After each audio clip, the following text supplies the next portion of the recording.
USA Wrestling has seen unprecedented success in recent years. The talent is as rich as it's ever been. Many of today's stars are already legends. For the first time ever, FloWrestling is counting down the top 100 American wrestlers of all time. To help us in this journey, we're visiting the greatest wrestling museums in the country. Where does your favorite wrestler land? Tune in each week as we get to number 1.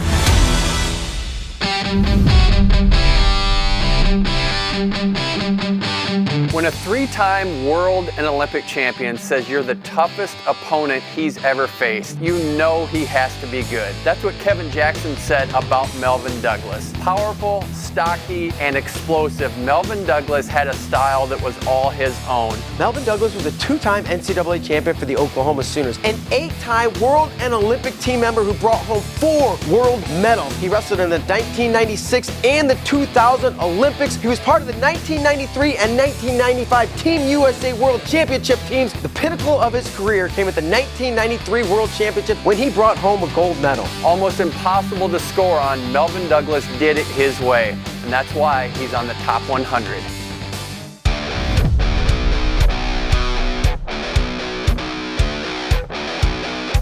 They call Sami Henson the Bull for a reason. Sami Henson was short, compact, strong as an ox, and tenacious. Known for his intense, non-stop physical style of wrestling, he was a 2-time undefeated NCAA champion at Clemson. Sami Henson went on to grab world gold in 1998. At the 1998 World Championship in Iran, Sami Henson was behind in every single match, but came back to win them all. And the first time in years that the national anthem played in that country. Followed that up in 2000 with a silver medal at the Olympics. Came back in his 30s, won a bronze medal at the 2006 World Championships. He has the trifecta, gold, silver, and bronze. Sami the Bull, he was tough, always charging forward.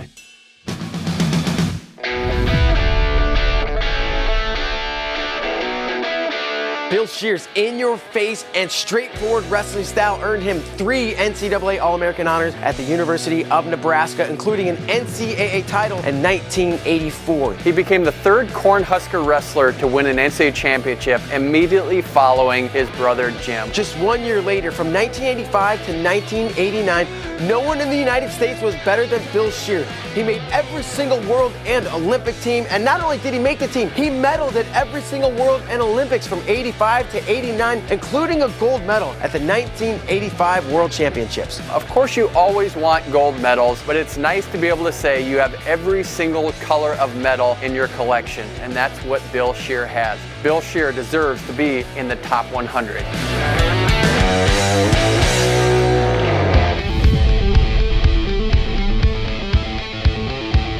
Chris Campbell's got a really interesting story. In 1977, he won a 2nd NCAA title, which was the first individual title for Dan Gable as a head coach. Later that year, he went on to place 5th at the World Championship. He also was a member of the 1980 Olympic team, but of course didn't get to wrestle because of the boycott. And in 1981, he won a world title and retired after winning the most technical wrestler in the world award. And then he goes and gets his law degree. Decides to make his comeback in 1989, makes a world team in 1990, and he's working for the Kerry Corporation at the time. He takes 2 weeks of vacation, doesn't let them know, and then flies to the World Championships in Tokyo, gets a silver medal, makes national news. They bring him into the office, and instead of them being upset, they decide to embrace it. They subsidize his wrestling career all the way through the 1992 Olympics in Barcelona, where he gets a bronze medal at the age of 37. His teammates called him Grandpa, he embraced the nickname, and no one did it quite like Grandpa Chris Campbell.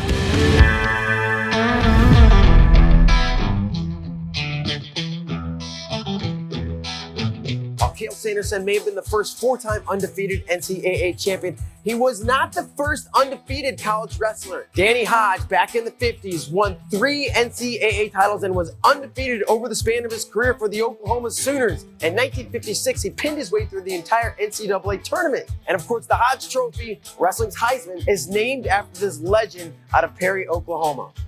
Hodge was a 2-time Olympian, competing in the 1952 Olympics and taking home a silver medal from the 1956 Games. If Dana White could have one wrestler to come to the UFC, it should be Danny Hodge. This guy was ridiculous on the mat. 46-0 with 36 falls, super strong, said to have double tendons in his hand, could crush an apple.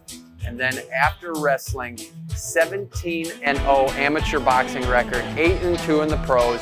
Combine that, he would have been one of the all-time great mixed martial artists. He is still to this day the only wrestler featured on the cover of Sports Illustrated exclusively for wrestling. Danny Hodge has laid the groundwork for wrestlers in U.S. history.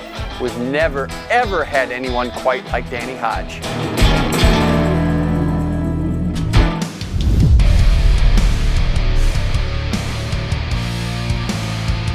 Intensity defined. Terry Brands was a ferocious hand fighter who never got tired and always wears his heart on his sleeve. He was a two-time NCAA champion, a three-time finalist for the Iowa Hawkeyes, but it is his international career that will define him. In 1993, the year after he graduated, he won a world championship, famously beating the Cuban Jesus Wilson in a wild match where garbage was being thrown down, a few punches were thrown. That led to him winning his first world championship, which led to eventually 1995, where he won his second world title in the finals against the Canadian by way of Russia. Down 3-0 in quintessential Terry Brands style, he makes his epic comeback, disqualifies the Canadian, and wins his second world championship. And it looked as though he was poised to make a run at the 1996 Olympics, but Kendall Cross had other plans. Cross takes him out in an epic three-match series at the 1996 Olympic trials that sent Terry into a tailspin. He was in a dark place for the next 4 years, but his grit, determination, and perseverance pulled him out of it. Fast forward to the 2000 Olympic Games, Terry Brands had his sights set on Olympic gold. Didn't work out that way, ends up in the bronze medal match, but he could barely walk to the center of the mat. You ask his coach, Dan Gable, it was important enough for him to go out there and get the next best available. Won the bronze medal, and to this day is the only Iowa wrestler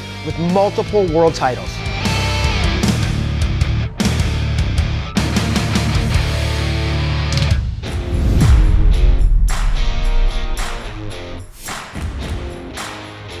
Who says you need to win a state wrestling championship to succeed at the highest levels? Not Ben Peterson. In 1968, Ben Peterson was still in high school, but he competed at the Olympic trials. And while he didn't make those Olympic Games, he did do enough to impress Iowa State head coach Harold Nichols, and that Nichols recruited him to eventually become a Cyclone. Peterson fit the mold at Iowa State at the time, having success at the NCAA level with 2 national titles and then on to the Olympic scene. He was a 3-time Olympian, 72, 76, and 1980. He made the 1980 Olympic team that was boycotted by the United States, so we'll never know what he could have done at his 3rd Olympic Games. Ben Peterson won Olympic gold and Olympic silver along with a world bronze medal. Ben Peterson fit that classic Iowa State onto the Olympic scene pipeline that was going so great in the 1970s.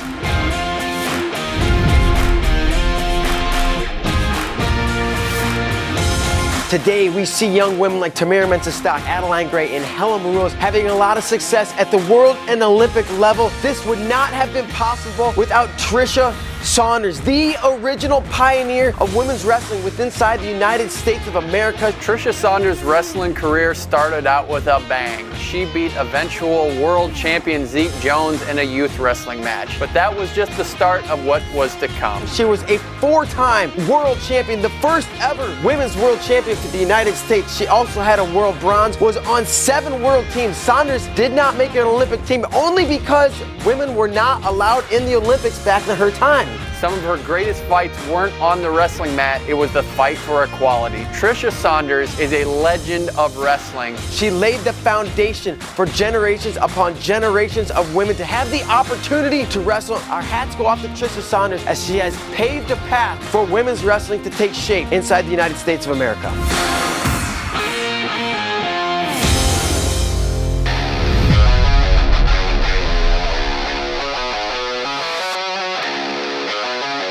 Of all the wrestlers in the top 100, perhaps no wrestler has a bigger name globally than Kurt Angle.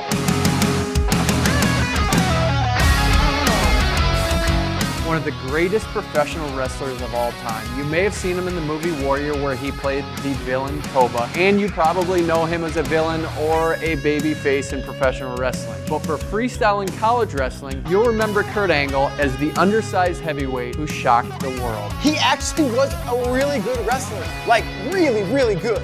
Growing up in the wrestling hotbed in Western Pennsylvania, Kurt went to Clarion University, where he won 2 NCAA titles at heavyweight. Weighing around 200 pounds, he was the lightest heavyweight in college wrestling, but won 2 NCAA championships and reached the finals 3 times. Atlanta was a good city for Kurt Angle. 1995 world champion in Atlanta, and then Kurt Angle won an Olympic gold medal with a broken neck in 1996. Kurt Angle covered all the angles and is on the top 100.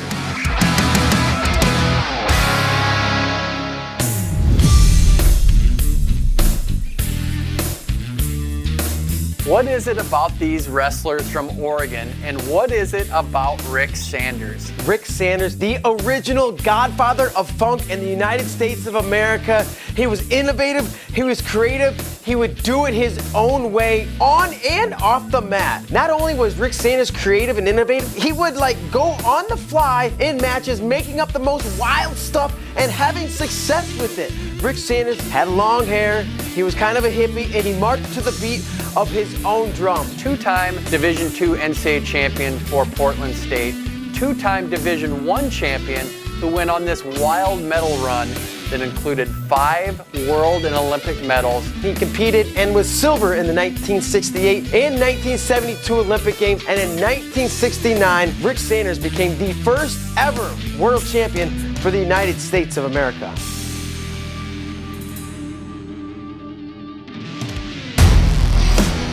That's it for this round. Stay tuned next week to see who makes the cut.